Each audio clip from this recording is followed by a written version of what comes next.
Hello and welcome to this semester's final episode of the AST podcast. This will be episode number 12, and we'll have 12 episodes next semester and a few over the summer too.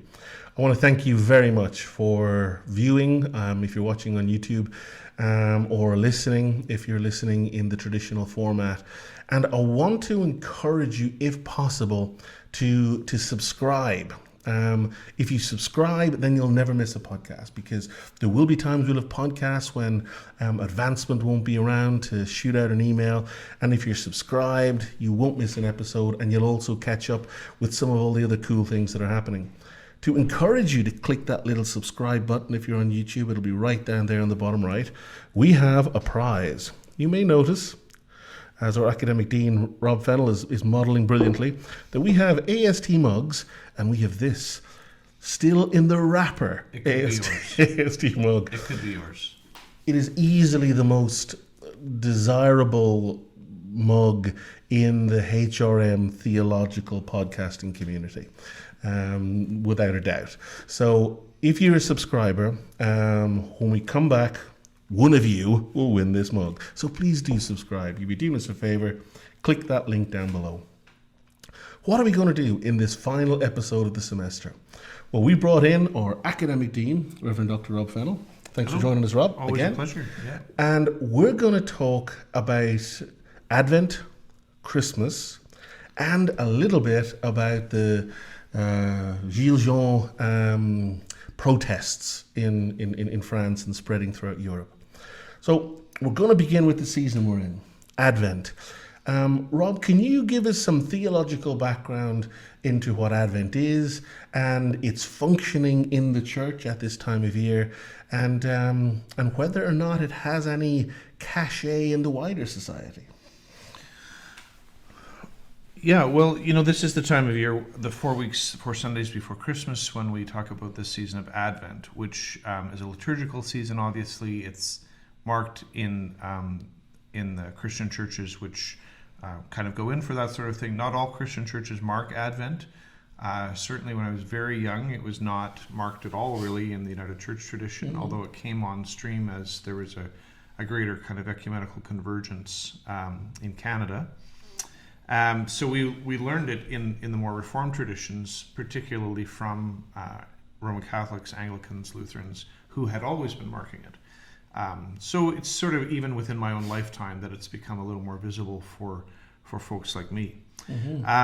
So at least, let's say, within the Reformed tradition, we've been learning about what Advent is, learning about what it means, trying to recover some of that ancient liturgical wisdom that has been around for a long time, but was abandoned along with other things in the Reformation, or denounced or vilified as one of the things that really ought not to be marked. In any case, we're in a situation now with this ecumenical convergence in North America and in Europe and obviously other places in the world, where many, many Christian denominations and traditions will mark the season of Advent. So these 4 weeks running up to Christmas, traditionally having these themes of hope, peace, joy, and love as indicators of the good kinds of things we want to celebrate in the Christian tradition. Ultimately, we need to anchor those in the incarnation, which we're going to be celebrating from December 25th onwards. The incarnation as really the sign, the guarantor, the instantiation of these very things: hope, joy, hope, peace, joy, and love. They're not just kind of free-floating principles, good things that kind of are out there on Hallmark cards or on our best wishes wish list, hit list in our hearts, but really these things that are really anchored theologically and personally in the person of Jesus Christ, who is God's presence among us. So liturgically, we mark it with special music, with decorations, with special prayers, and so on. We, very, very typically in our churches, we'll say things like Advent is helping us prepare for Christmas. This is the season of preparation. At least this is what I was formed to believe over many, many years. And I indeed have told this to congregations when I was serving in a parish context. This is the season of preparation. Just like you would vacuum your house if you had friends coming over. You would prepare things. You make your house ready. You make the church's house ready. You make your heart ready to receive the coming of Jesus. So all of that's still a good thing.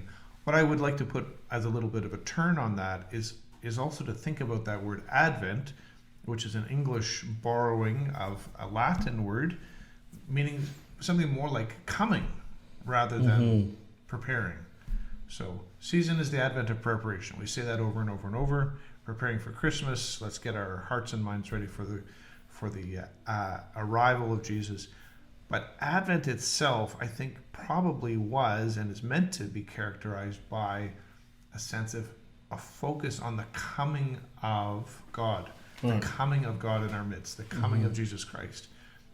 Both remembering his coming in a story like the Bethlehem story, his coming in a variety of ways through the power of the Holy Spirit and so on, but also his future coming. So there's these eschatological readings, these apocalyptic readings that we put up in the lectionary in the church context, which are just whacked. Like when you hear the stories of apocalypse that are read in the lectionary, they're very angular to the very smooth, happy, clappy kinds of Christmas carols we might want to sing.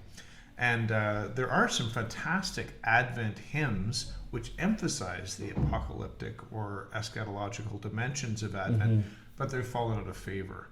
And I always try to resurrect them if anybody is willing to sing them with me, because they're just so crazed. Just as we're putting up the Christmas lights, just as we're giving the cookie sheets a workout, just as we're decking the halls and so on, and the radio stations get taken over by Christmas music. Some of it is schlock, some of it's wonderful. It's a lovely blend of terrible and traditional.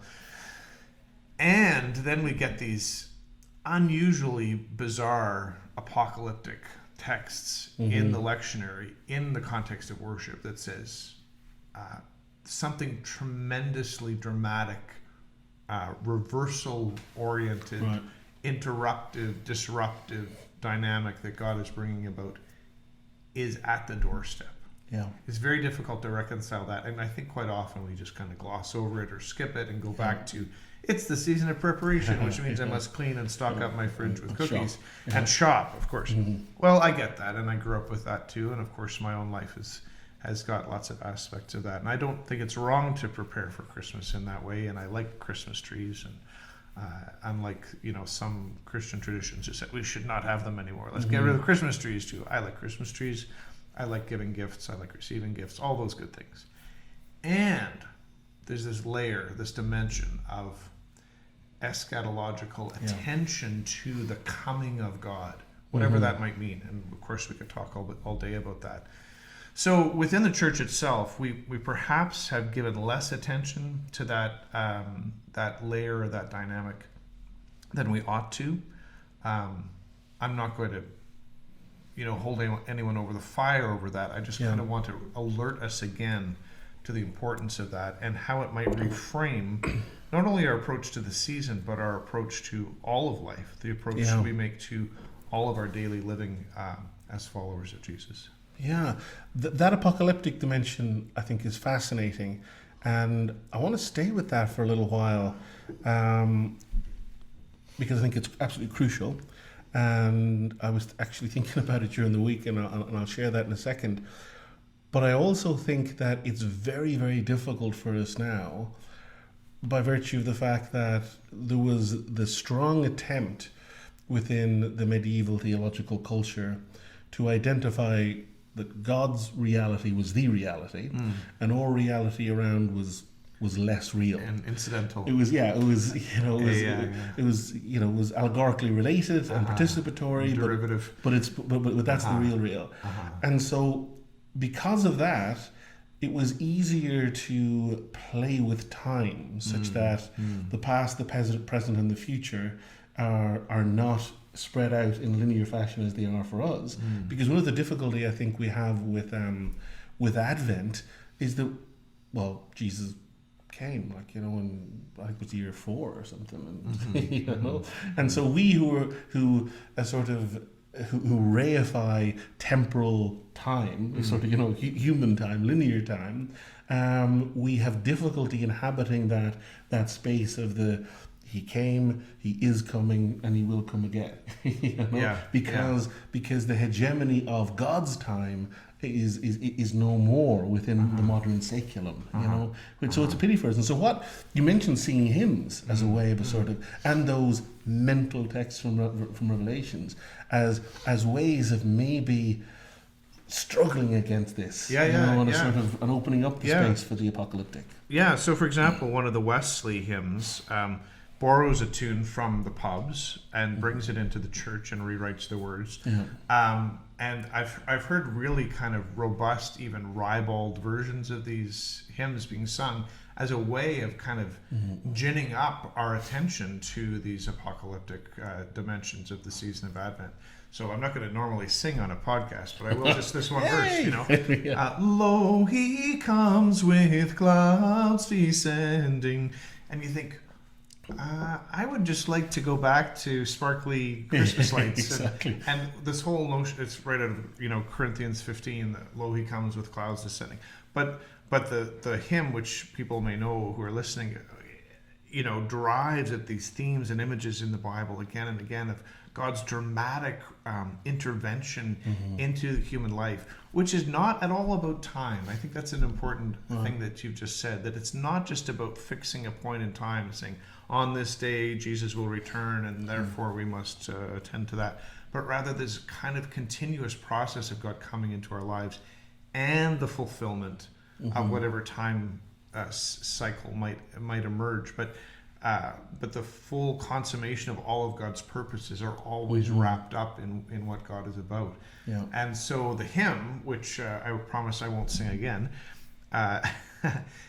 drives into these images and drives into these scripture passages as if, from the point of view of a hymn writer like Wesley, as if it were important for us to sing it and know it by heart and celebrate it.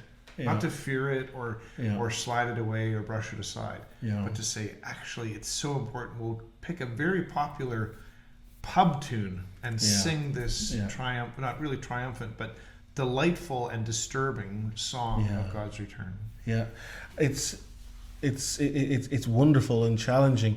One of the difficulties we have, so in the liturgy of the hours at this time of year, they'll fling in sermons, from early Christian sources, and they'll all do the sheer enormity, the cosmic enormity of this breaking in, and they really push the scandalous nature of it, and so they will simultaneously have an extremely high Christology and an extremely low Christology. Right. The high Christology really scandalizing the low, and then the low scandalizing the notion of God as distant or other. And I feel a slight sense of sadness about something that we do, which is done with the best intentions, but it stops us, I think, from embracing the enormity. So picture, good listeners and viewers, a Muslim theologian doing some really good Muslim theology, and then saying to himself, that makes a huge amount of sense, and I really see what Allah is doing there, but is that not saying that I have access to something through the Prophet of Islam that Christians don't? Now, if I was hearing the Muslim theologian say that, I'd say, dude, knock yourself out, go for it.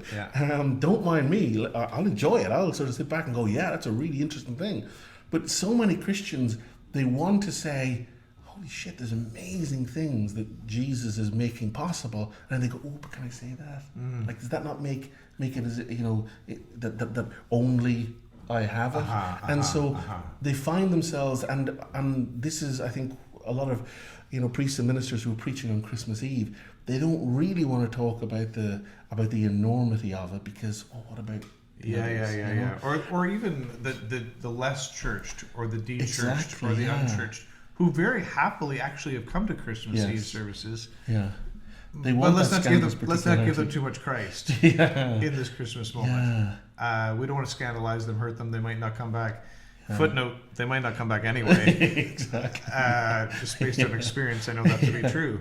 On the other hand, what happens if we say, here's the full, astonishing power of God revealed in the person of Jesus Christ, and it makes this kind of difference in our living? Yeah. That's a totally different message. Yeah. And I understand completely from having served in the congregational context that it's very difficult to navigate that through Advent, through the Christmas services, and so on. I just want to return for a second to this. One of my favorite interests is about kind of the question of apocalyptic and eschatological writing in the Bible and what it means for us today. But the word apocalypse is not about catastrophe, but about unveiling or revealing or pulling back.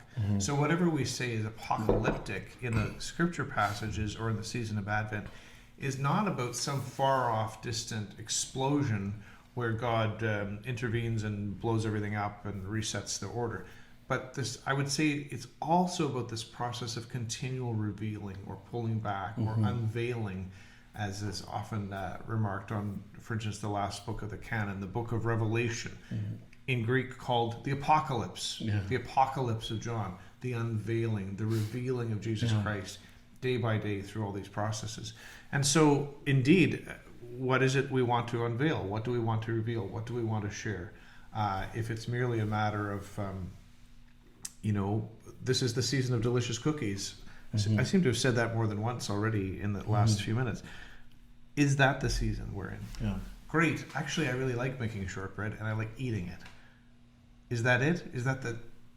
Is that all I can do as a Christian in this context? Or can I also say, I'm going to reflect in almost a meditative sense on the incredibly dynamic, beautiful, staggering goodness of God that is transmitted in this moment. And here we are as a community to celebrate that and notice that and reflect on that and be drawn into it. I think that's a very beautiful and transformative thing, which goes so much further than what perhaps the broader culture might tell us is the significance now of this season, which has been adopted and transmogrified into something somewhat horrible. So there's significant tension between the disruption that is the incarnation and is Advent as a season of disruption, and or attempts to frame that disruption within the normal routine of preparation that we've sort of almost tried to commodify the disruption. Yeah, or just the cognitive dissonance is so great that we don't know what to do with it. It's, I've got this lovely creche scene, but I stuck a plastic Santa into it or something or I've got a plastic Santa scene on my front lawn and a little nod to Jesus in the corner or something. I mean, we don't know how to reconcile our own searching faith, because none of us have arrived at the fullness of our faith. We always have these dynamics within ourselves where we're searching and longing and learning. All of us are like that, and that's the nature of faith. It's the nature of following in the way of Jesus. So it's not about arriving at some great wisdom that no one else has. It's always a process of unfolding in our lives. How do we reconcile that with the broader culture that probably doesn't care about that anymore? And how have we become complicit in that is another question. I'm not talking about taking over the culture. I'm not talking about Christianity dominating any one society. I do mean, though, that Christians, we ourselves, have to sort out how we think about it, how we feel about it, how we express it, how are we going to celebrate it and mark it, and so on. And I know that's a tension. It's a tension for me, and it's a tension for many of us. Yeah. I found myself this week thinking about a topic which was just the topic 30 years ago in French philosophy. They were all talking as one does, but it's topical in one sense, in that the philosophy of the gift, and Marcel Maus's idea that there is a particular economics involved in gift giving, whereby the receiver of the gift is indebted to the giver of the gift. And there's expectation involved, and there's pressure. And I was thinking about a couple of people who I know, who will not be mentioned. But you know who you are. But you know who you are. And one of these people, I think, asks for something or lobbies for a gift every year, and I always assumed they were lobbying for it in the hope of getting the gift. But of late I've started to wonder, are they lobbying for that gift in the hope of not getting it, which would then give them a sort of a high moral ground over others and make others feel indebted to them, and also enable them to enjoy their martyrdom. Someone else I know buys an extravagant gift for their loved one, an absolutely insane gift, but it's almost a kind of a form of purchasing servility, because they buy this and then for the next 12 months that person, you're spoiled, look what you got for Christmas, you were spoiled, and then they've got to basically toe the line for 12 months on the back of this. And so it reminds me of what sort of, and Derrida writes about this, and I think Nietzsche was always about, but the violence in these moments. And I'm part of it too. I think we're all part of it. Like oftentimes if I'm saying to Jen, my spouse, I'm tired, and she's saying to me she's tired, there's almost like a kind of a, well, who's the tiredest? And whoever's the tiredest then kind of wins, and then the other person is indebted to them. And the sheer the mini-scale of violence which permeates human life, and which gift giving involves, and then to contrast that with what is happening on the cross as the Abraham Isaac story part 2, the sequel, where God is kind of saying, enough of this madness. And God is the giver of the gift, God is the recipient of the gift, God is the gift itself. And in an apocalypse, a revealing of something which is at once grotesque to our eyes and extremely beautiful, all this is done away with.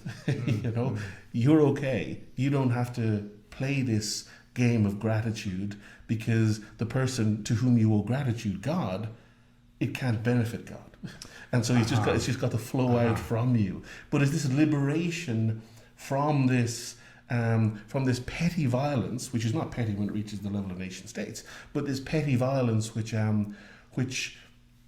seasons and happiness and justice and many other notions can actually regulate and give us a sort of a playing field for us to play out our little battles and our struggles, and how it is precisely the absolute insanity of the second person of the Trinity, born among shit and nettles and farm animals to a 13-year-old unmarried mother, which just goes, and so there's a sense in which being truly liberated from the commodification of the season, I think, requires a meditation on the absolute enormity of the scandal that's taken place with the incarnation. And to let it stay a scandal. Not domesticate it. Exactly. And so I remember Desmond Tutu talking about these old masters' paintings of saints and angels and so on who had, he said, dinner plates behind their heads. So that the golden image of the halo or some kind of sanctity signaled by the painter. And he said, so, you look at the paintings of the Holy Family in the stable, and they're all beatific, and they all look very relaxed, and you wouldn't know that Mary had just undergone labor, and Jesus is smiling, not crying, and sitting upright already on day one, and not throwing up, and offering the blessing, and they have dinner plates behind their heads. And he said, and then you get to the reality of an actual birth in the dark, in the outbuilding, among the animals with the smelly stranger shepherds. And he says that's the scandal of the incarnation, that Jesus would be born into such a circumstance, that God would choose to take flesh in this second circumstance. He said, as Luther has said, it's in that moment that we see the hiddenness of God revealed. Because he said, unless, this is Desmond Tutu, he says, unless you look upon that with the eyes of faith, because there are no dinner plates in that scene. He says, otherwise you walk by that scene and say, this is your God? How could this possibly be true? Where's the glory? Where's the drama? Where's the chariot? Where's the the overwhelming military force? Where's the trumpets? Where's the supernatural power? This is your God? This little, puking child in the haystack.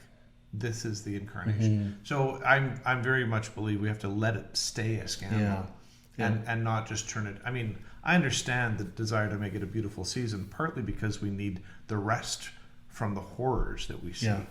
So we need the beauty, but I also want to let the scandal stay a scandal. Yeah. And so, yes, I mean, further to your point about the commodification of all of these things, and indeed the commodification of our faith in some ways, I want to turn to, or at least stay for a couple of weeks with the eschatological texts or the apocalyptic texts in the lectionary readings, because they always point to this sense of disruption. Yeah. How do we disrupt business as usual? How do we disrupt our own pathways of spirituality, our own pathways of participating in the economic order,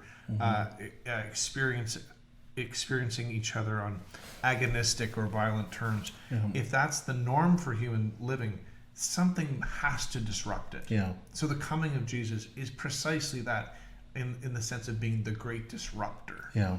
And it's not through coercion, you see. This is part of the astonishment for me of the incarnation. It doesn't happen through coercion. Like, I have more power over you, therefore you must comply. This is a very human approach.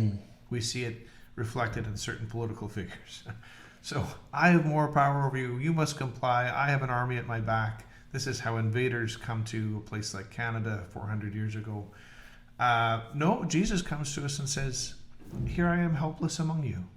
Here I am vulnerable among you, needing care, needing attention, needing to be fed, needing to be picked up and changed, needing to be carried around because I can't walk on my own. This is the moment of incarnation. What a complete reversal. What a complete bouleversement, they say in French.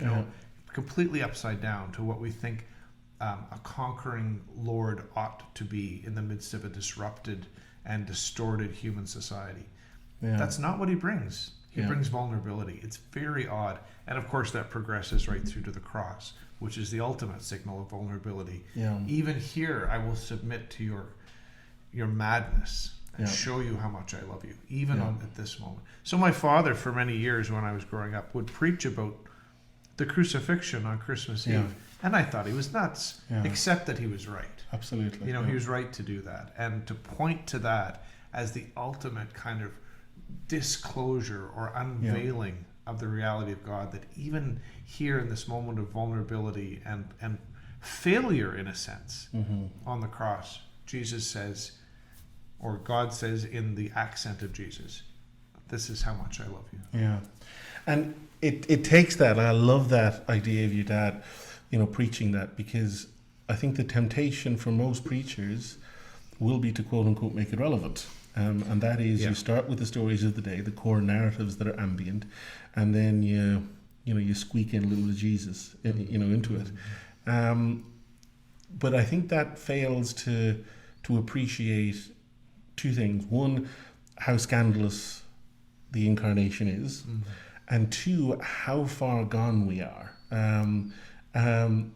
I was thinking of this recently because I was reminded of Sophia, when Sophia, who's now 11, was just learning to talk, one of her first words was bird, and she'd look out the window and bird, bird, bird, and she was like one of those dogs when they see a squirrel in the movie Up, just bird, bird, bird. And I thought this was great and fine and fantastic. Yes, bird, bird. And I remember as the months went by and she was still just bird, bird, bird, bird.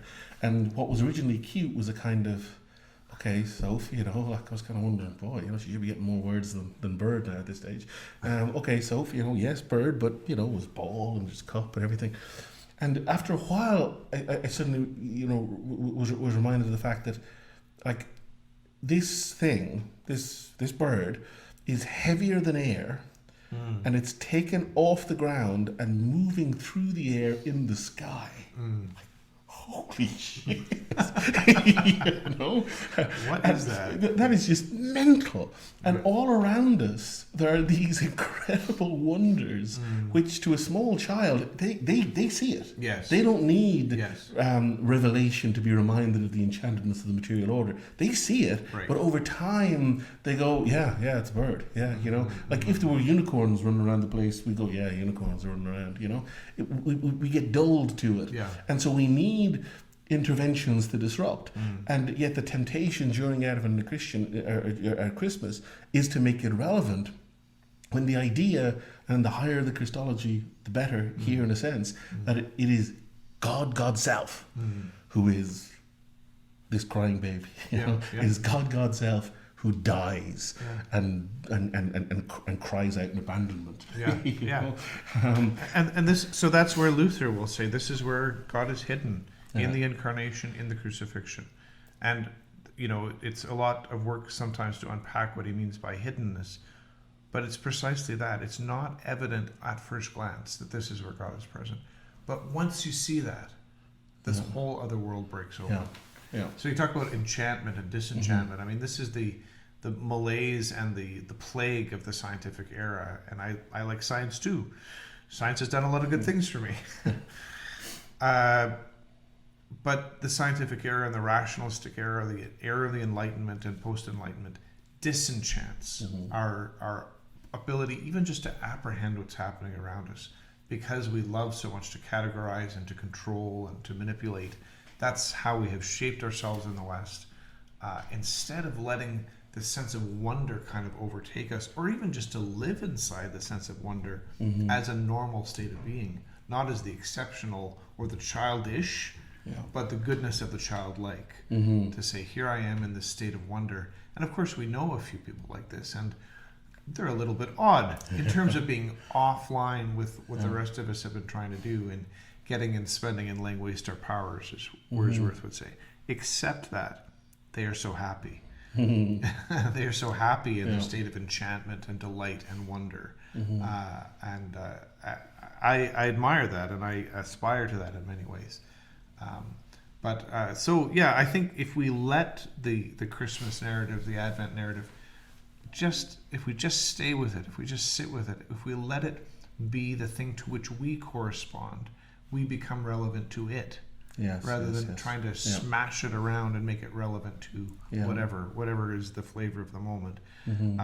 We always live in the flavor of the moment. I know we're contextual beings, but the context doesn't have to control our reception of those stories, and indeed to control our reception of the coming Christ. Do you think that, again, noting the role of the Enlightenment, which, you know, the European Enlightenment anyway is sort of a Northern European phenomenon largely, and it's extremely dominant in Northern Europe and in North America and Australasia.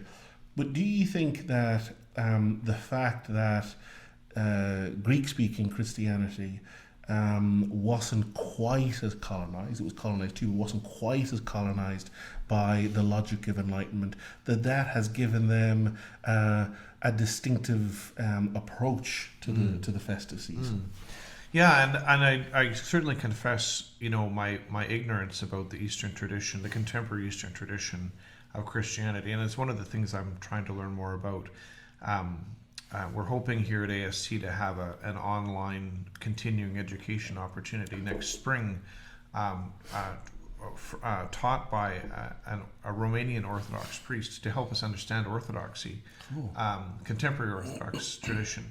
But so that's something I will be taking, is that course myself, because I have a lot to learn. But to your point, I mean, there's something still going on within the Eastern tradition, within Orthodoxy, even in their iconography and their use of images and symbols in their worship spaces, in their vestments, in their music, which allows for a somewhat different sense of mystery than certainly I would say within the iconoclastic Reformed tradition, which is mostly what I come out of, where people smash the pictures of everything and threw them down the wells. So you walk into a cathedral or a church in Geneva, and you'll see everything is stripped off and it's just bare cement.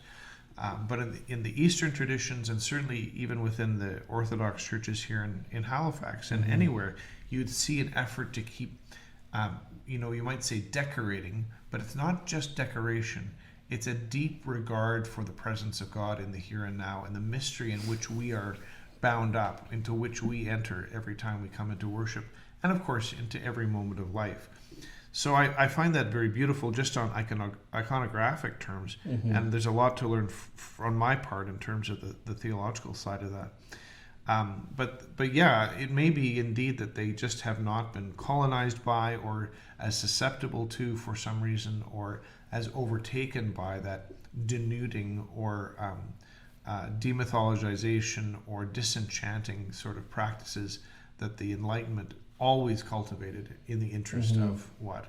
Sometimes in economic interest. Certainly there's a philosophical side to that. But you're right, the Eastern tradition, the Orthodox tradition, hasn't succumbed to that, it seems, in the same way. One other thing, and thank you very much for that. It's wonderful perspectives on Advent, and I think our viewers and listeners hopefully will enjoy. But there's one other thing that we need to touch on today, which may be partially related to this. It's the phenomenon in France and increasingly in some other European countries of the uprising by the yellow jackets, and what this says about a potential crisis in this social order that we've created, this disenchanted social order, which seems to be leading to various forms of unhappiness, which is always a dangerous thing in the West, because when people are unhappy, they are susceptible to demagoguery and voices which can build on that dissatisfaction. Could you tell us a little bit about the what's happening in France right now, and how you, as a theologian, watching from afar, what are you taking note of in the developments? Well, I think first of all, just as a let's say a Canadian, I'm always very interested in the readiness of the French population to rise up and protest. We have had some of that in Canada in our history, and some of it more recent, not much that's recent. But it doesn't seem to stop anyone in France from, driving their tractors into the city, or blocking the roads, or everybody and your neighbors buys yellow jackets and hits the streets for good reasons. But their readiness to protest is something I kind of wonder at, and I'm surprised by, in a somewhat quietistic spirit that Canada often adopts. So just on that level, I'm interested in that. But what does it represent? Well, in the first instance, it seems that the initial uprising that we've seen in the last couple of weeks had to do with a rise in fuel prices, right? A fuel tax. And who knows what else they may have been unhappy about, but there was a lot of noise and furor about that, and various threats in both directions. And in the end, it seems that the French government has backed off the implementation of that fuel tax. And so presumably from a government side of things, you think, well, now everyone will go home. But they haven't. So that's interesting. What else is going on? And perhaps a comparable thing would be the Occupy Wall Street movement in North America, which spun off into other forms of occupations, fairly, on the whole, pretty peaceful occupations of city parks and streets and so on, here in the US and Canada just a handful of years ago, in the sense that there were multiple reasons for which people came out to protest. It wasn't simply about my generic anger towards the 1% and those rich crumbs shouldn't be treating us this way. There was a whole range of social interests and causes and so on represented within those protests. I suspect, without having done any kind of deeper research or interviewing of persons on the streets in France, it's a similar thing, that there are multiple causes of unrest which are finding a bit of a lightning rod in this particular movement, and it's handy to have a uniform. If everybody can wear the same yellow vest, it'll look like we're all kind of on the same team. The French do that really well. They do that really well. The sans-culottes. There you go. And so we're in a situation now where there's a spark that has lit a bit of a fuse to say we need change. I think that's the underlying signal or message that is being conveyed. And of course, it's not just change in general. I sometimes think we misread those kind of movements to say, oh, they want change, so we'll build the house with 3 stories instead of 2. Like, it's not just change in general, or change for no reason, or change in no direction, but change in a particular direction. So they're seeking social amelioration of particular things, which I suspect are multiple in their nature. And I think we will have to wait and see what all of those causes are. But it does signal that there is indeed a disenchantment with the political order, a disenchantment with the kind of economic structures under which we've chosen to live, or which we've accepted to live. I was a little bit sad myself that the Occupy Wall Street kind of fizzled out. There might have been a greater change in civil society here in the US and Canada if that protest had persisted, and there were ways in which it was gaining momentum, and then it kind of fizzled out. And of course, civil authority, which unsurprisingly started to suppress it. In some places, I was fascinated. I think I'd be glad to be corrected by a listener, but I think it was in St. John's, Newfoundland, where the city council just decided to let people keep camping in the city square as long as they wanted. And I thought that was fantastic in the sense that we can peacefully coexist as protesters and non-protesters, and people who want to say something very loudly in public and those who don't really want to hear it can still live together, can still be beside each other without suppressing that kind of free speech. So what's going on in France, I think we'll have to wait and see, and I'm hopeful that there will be continuing reportage on that, so we'll see the deeper layers of resentment or unhappiness or specific causes that people would like to see advance, because apparently it just wasn't just about fuel tax after all. Yeah, and that's, I think, one of the interesting plots in any protest movement, that there are so many diverse perspectives, and that the French Revolution or that the Russian Revolution ends up as a Bolshevik revolution. That's a 30-year perspective. Yeah. It takes time, and so we're still seeing what kind of an uprising this is. And so when we think about populism, we're thinking about something nebulous. We're thinking about something there's many different kinds, and this movement embodies lots of different kinds. Well, that's right, and I think we've done a little bit of shorthand among, let's say the university crowd to think about populism only as a matter of we want a strong arm bully leader who will lead our country in a semi-fascist kind of way, and that kind of trust in the great leader is obviously wrong-headed, and we should never give such people any kind of attention. And there's a dismissing of Trump supporters, for example, on those lines that, they're just all terrible, racist, semi-fascist. Of course they're not all like that. And their discontents run much more deeply and broadly than a single desire for a strong-arm leader. So also in France, I suspect that the kind of populism we're seeing there, or we may be seeing in other places in the world, is not simply reducible to the desire for a new fascist kind of leader who will, through his tremendous charisma and power, just destroy all of our social problems by sheer force of will or indeed violence. There are many layers to those populisms, but I think the underlying thing again is that people want a different kind of society, and I think this does link, oddly enough, back to our earlier conversations about Advent and Christmas. Is that part of our discontent with the commodification of Christmas? I mean, even just driving up the road the other day, I saw that the liquor store has an Advent calendar that you can buy, and each day pop out a little hit of booze to get you through the season. That's not my image of an Advent calendar. I might consent to chocolate for each day, but in any case, that's probably not what an Advent calendar is meant to do in theological or Christian terms.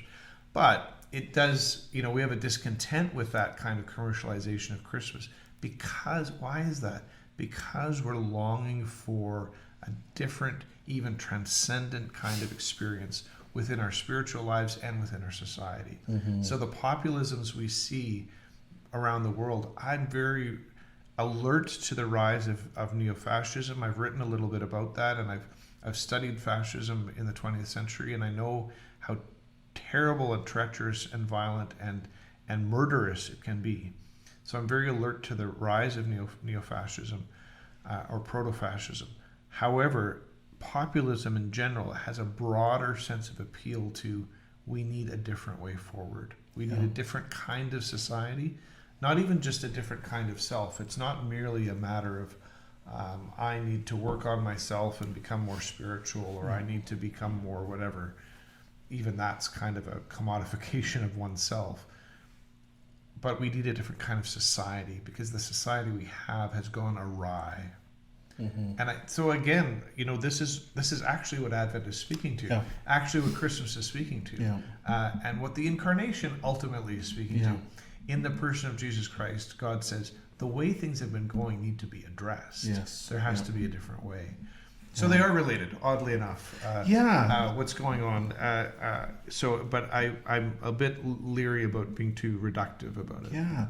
But it seems like, I think you hit the nail on the head, that on the one hand, I do feel a sense of sadness by virtue of the fact that protests in general within modernity, to my mind, are trapped within an inherent conservatism by virtue of the fact that they're assuming that the state and the government is the exclusive agent of change and transformation.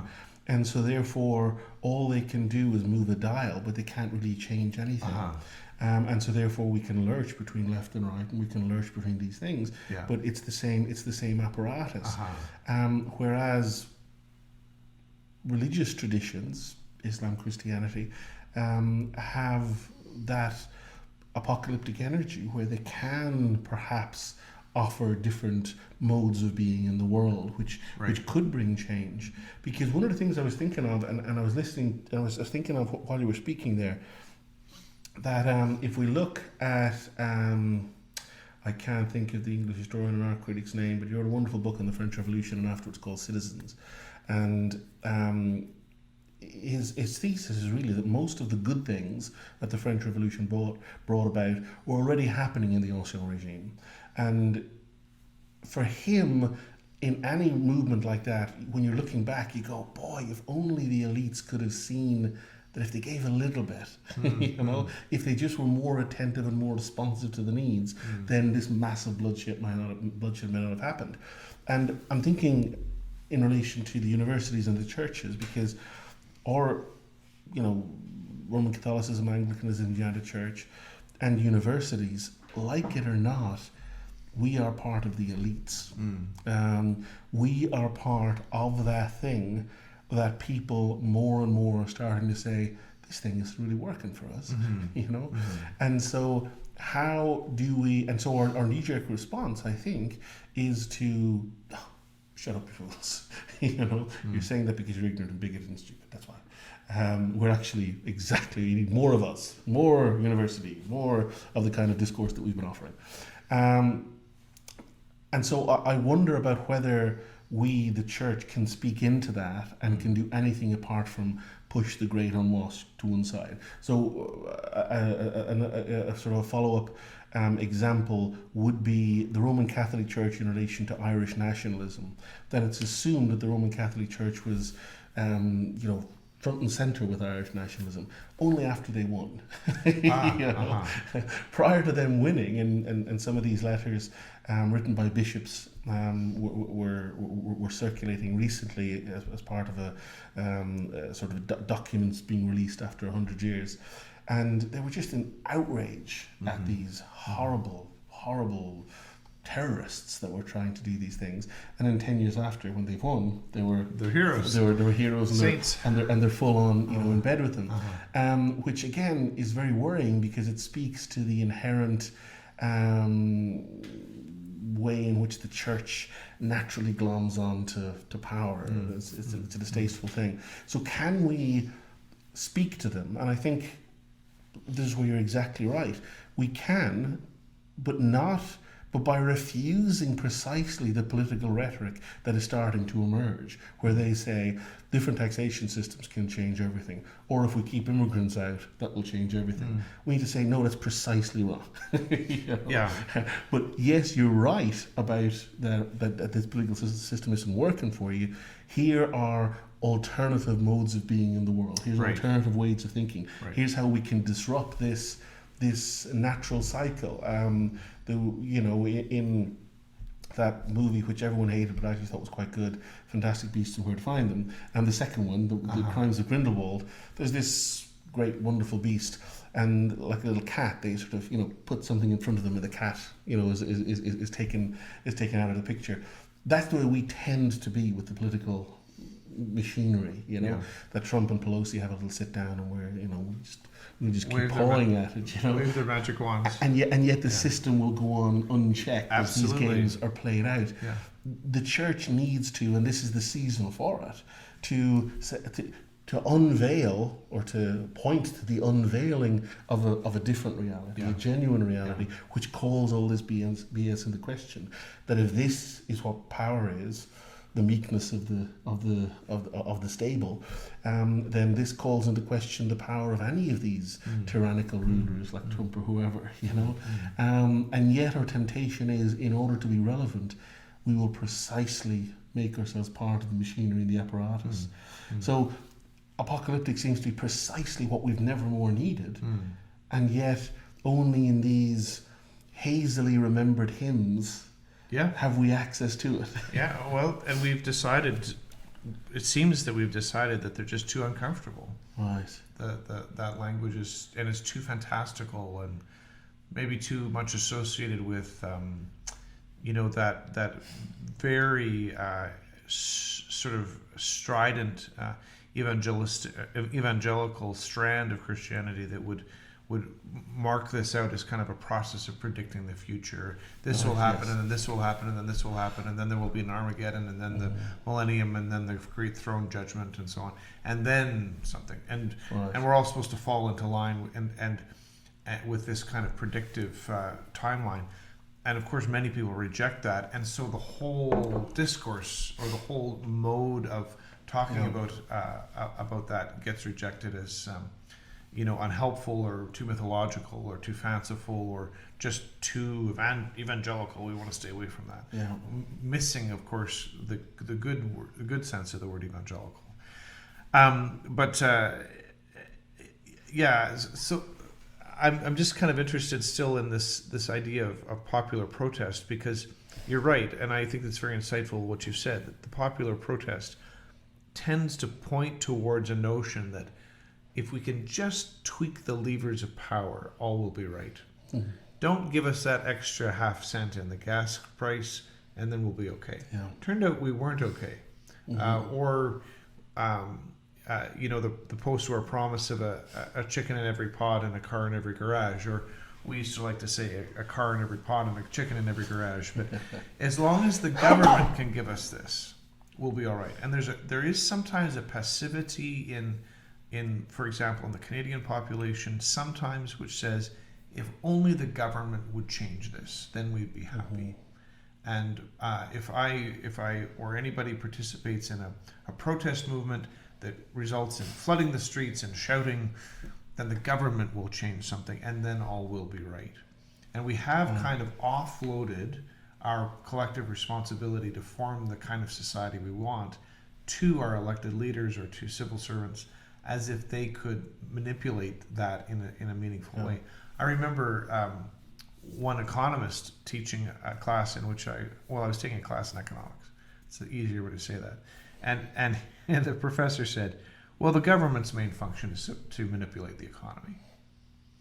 And I thought, wow, that's a staggering lack of vision about what governments could do and be, and who we could aspire to be on the basis of inspiring leaders who offer us a different vision of how to be Canadian or how to be human beings in a given society. And I thought, what a sad moment if that's all governments are for. Yeah. And even today, what are governments for, and what do we expect of them, and what do we think they can do? Or, as you say, have we a different option within Christian communities, within even the local parish, the local congregation, to say, we can form a different kind of community here. We can be a different kind of people. And maybe that will have a multiplying effect on the persons around us, our families and friends, those with whom we interact at work and school and in our leisure time, because we ourselves are in the process of being transformed by the presence of Christ in the power of the Holy Spirit, maybe even through our participation in the sacraments. This might actually start to change us and change our little community and change the world around us, and trusting that God can work through those means without having to offload what is actually, in a sense, divine initiative, offloading that onto government. We've kind of done a little switcheroo in the West to say, actually, we think maybe the government is God. And if we could just protest or, quote unquote, pray in the right way, or vote in the right way, or lobby in the right way, the God-like powers of the government will change our society. And without any attention, and I'm as guilty as anyone of this, without any attention to the way in which I must be transformed, and which I must allow the power of the Holy Spirit to flow through me to influence the people around me in God's own time, in God's own way. I'm as guilty as anyone of that.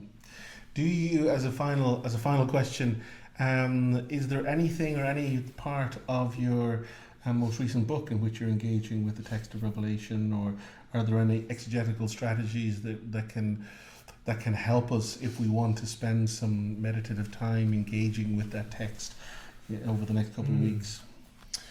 Well, what I might lift out of my book on the rule of faith and the way in which it influences our interpretation of the Bible is just to revert or to trust in those larger kind of doctrines that are expressed in the creeds or in the liturgies, indeed in our hymn tradition and our prayer tradition. Just attend to those larger doctrines and sit with them, trust with them, reflect on them, discuss them with one another. For instance, the language of apocalyptic actually points us towards, for instance, the sovereignty of God, the goodness of God, who will see things through in a good way, the reliability of the sovereignty of God. So that's a big kind of chunky doctrinal premise which can help us interpret those texts. Or indeed a big chunky doctrinal category of the incarnation. What does the doctrine of incarnation tell us about God's purposes and intention, how God comes among us? We've reflected on that a little bit in the last hour. How that doctrine itself can shape how we read the Bible, how we read our own lives. We have a hermeneutical or an interpretive task with respect to our own lives as well. And then I do believe, and this is of course why I wrote the book, that the doctrines can guide us. They can help us. They're reliable, communally tested, they're historical, but not in the sense of being an ancient dead thing, but having a longevity within the Christian tradition and a deep, reliable wisdom that is conveyed to us in those doctrines. They're not things to be sniffed at or dismissed just because they're old or just because they sound very churchy, but they actually have something to offer us in guiding how we approach things. Excellent stuff. Thank you, Reverend Dr. Rob Fennell, and thank you for watching or listening. Again, if you see beneath this video anywhere you can click subscribe, please do, and let's get some more subscribers to the AST YouTube account. If you do, there's a mug. There's a mug. We are going on a break as the school slows down over the festive period, but we will be back in very early January to start our next season, which will run for for 12 weeks up until the end of April. So thank you very much for your support over this semester. Thank you. And let me say, on behalf of AST, I think everyone who's chimed in and to listen, David, thank you for your leadership in producing these My pleasure. podcasts. It's been a lot of fun. Yeah. It's been a lot of fun. Yeah. So thank you so much, and have a great and wonderful and apocalyptic Christmas. Have an apocalyptic.